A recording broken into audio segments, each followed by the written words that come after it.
सुदास के पद की बात की थी।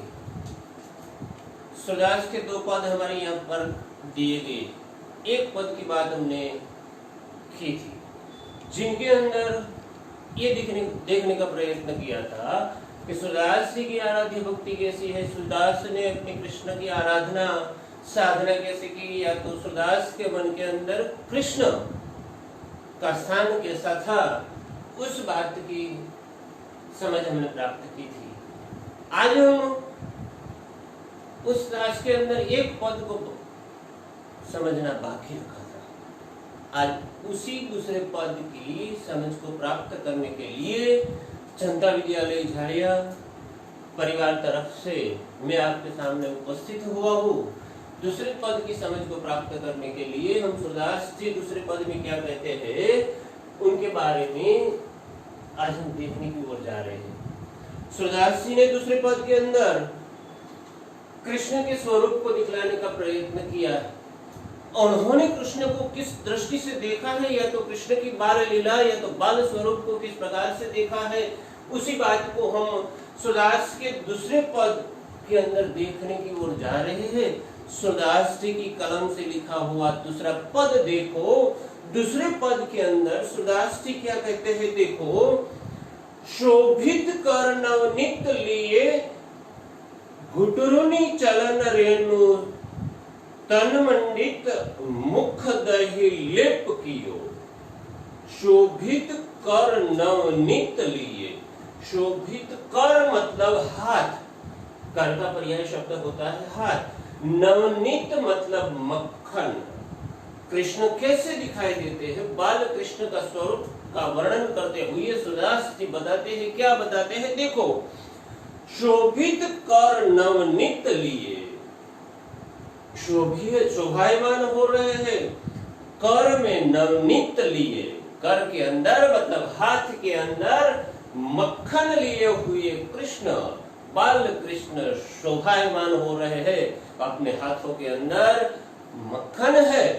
आगे देखो क्या कहते हैं, घुटुरुनी चलन रेणु तन मंडित मुख दधि लेप कियो।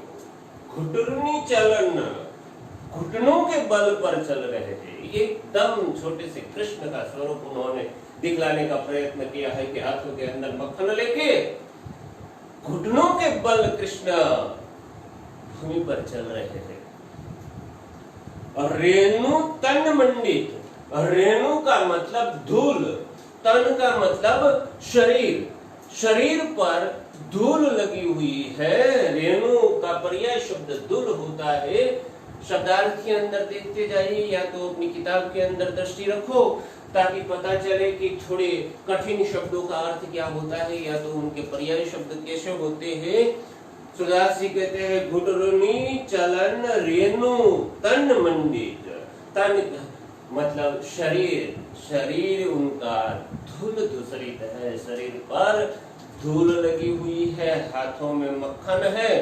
आगे कहते हैं, मुख दधि लेप कियो, जगत के तात मतलब बाल कृष्ण घुटनों के बल पर जमीन पर चल रहे हैं। ऊपर से तन पर धूल लगी हुई है, मिट्टी लगी हुई है। कैसा स्वरूप है, आगे कहते हैं, मुख दधि लेप कियो, और मुख पर मक्खन का लेप लगाया हुआ है।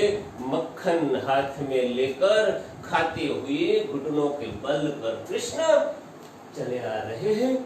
आगे देखो बाल कृष्ण का स्वरूप सुदास जी कहते हैं क्या, चारु कपोल लोल लोचन गोरोचन तिलक दिए।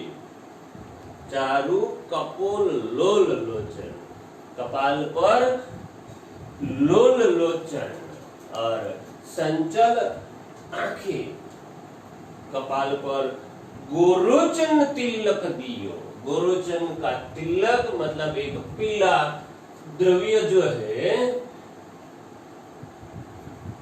कपाल पर हम तिलक के लिए उनको लगाते हैं, और पीले द्रव्य का तिलक किया हुआ है कपाल पर। चारु कपोल लोल लोचन, लोल मतलब संचल आंखें हैं कृष्ण की, चारों ओर का दृश्य देखता हुआ कृष्ण बड़ी संचलता से हाथ में मक्खन, गालों पर मक्खन का लेप, कपोल पर, कपाल के भाग पर, बाल प्रदेश पर चंदन का तिलक लगाया हुआ है, गोरोचन तिलक दिए। उनके स्वरूप के बारे में आगे कहते हैं कि उनके मस्तक की स्थिति क्या है, देखो कैसे कृष्ण है। लट लटकती मगुमत मनुमत मधुप, लट लटकती मनुमत मधुप, गन मादक मधु ही पिए, गन मादक ही मधु ही पिए। जैसे मधु मतलब भौरा, भौरा जिस प्रकार से मधु का पान करता है, मधु मतलब भौरा, भौरा जिस प्रकार से मस्त बनकर मधु का पान करता है, उसी प्रकार से कृष्ण मस्त बनकर मक्खन खा रहे हैं। अपने चेहरे का, अपने शरीर का धूल दूसरित शरीर है और मक्खन खाए जा रहे हैं। घुटनों के बल पर मस्त बन के मक्खन खा रहे हैं, जिस प्रकार से एक भौरा मधु का पान कर रहा हो, नशा कर रहा हो। आगे कहते हैं लट लटकनी मनु मन मधुप, गन मादक मधु ही पिए। नशा युक्त मधु जिस प्रकार से पैमान करता है, नशे का उसी प्रकार से कृष्ण भी मक्खन खा रहे हैं मस्त बन के। कठुला कंठ ब्रज के हरि नख, राजत रुचित हिये। कठुला कंठ, और कठुला कंठ मतलब कंठ के अंदर, कृष्ण के गले के अंदर कठुला चांदी की चोटियों मतलब चांदी के टुकड़ों की बड़ी ही अच्छी माला पहनी हुई है कृष्ण ने।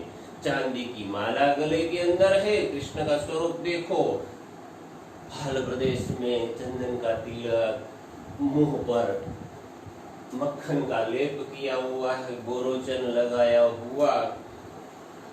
लट लटकती मनु मत मधुप, गन मादक मधु ही पिए। कठुला कंठ, लट लटकती उनकी लटे चारों ओर बिखरी हुई पड़ी है।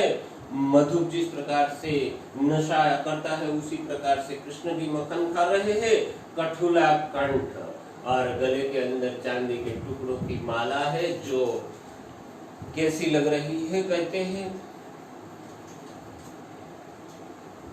ब्रज के हरि नख, राजत रुचिर की। कृष्ण के नाखून जो है, ऐसा लगता है हरि के नख मतलब कृष्ण के नख सिंह के नख के समान दिख रहे हैं।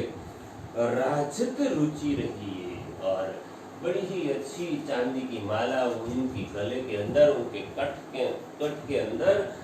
के अंदर शोभायमान हो रही है। धन्य सूर एको पल। सुदास जी कहते हैं, क्या कहते हैं, सुशोभित माला को देखकर, बाल कृष्ण के इस दृश्य को देखकर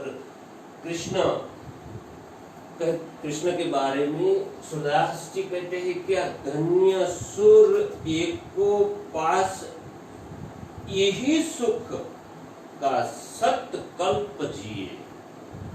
ऐसे कृष्ण का, बाल कृष्ण का स्वरूप जिन्होंने एक बार जीवन में देख लिया है, या तो शक्ति या आराधना के बल पर, अपनी साधना के बल पर, अपनी एकाग्रता के बल पर, ऐसे कृष्ण को जिन्होंने एक बार देख लिया है, उनका कहते हैं क्या, सुख पाए। यही सुख का सत्कल्प जिए। सुकल्प, कल्प मतलब एक कल्प मतलब 4,32,00,000 वर्ष की अवधि।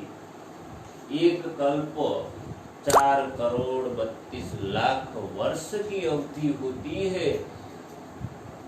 ऐसे 100 कल्प तक सुख मिलता ही रहता है, क्योंकि ये तो तीनों लोगों का नाथ है। ऐसे कृष्ण की छवि एक बार देख लो, जिनकी लट चारों ओर बिखरी पड़ी है, मुंह पर मक्खन का लेप है, भाल प्रदेश पर चंदन का तिलक है, गोरोचन का तिलक है, और हाथ में मक्खन लिए हुए दुल दुसरित घुटनों के बल पर इधर से उधर जा रहा कृष्ण, गले में चांदी की माला है, मस्तक पर मोर पिछ धारण किया है।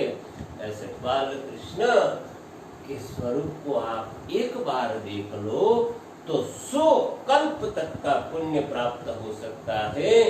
ऐसी सुदास जी बात करते हैं। यहाँ पर इस पद को हम पूरा करते हैं। आगे स्वाध्याय में कोई कठिन प्रश्न लगे तो मेरे नंबर 1 लिखकर बताना, मैं आपको मार्गदर्शन दूंगा।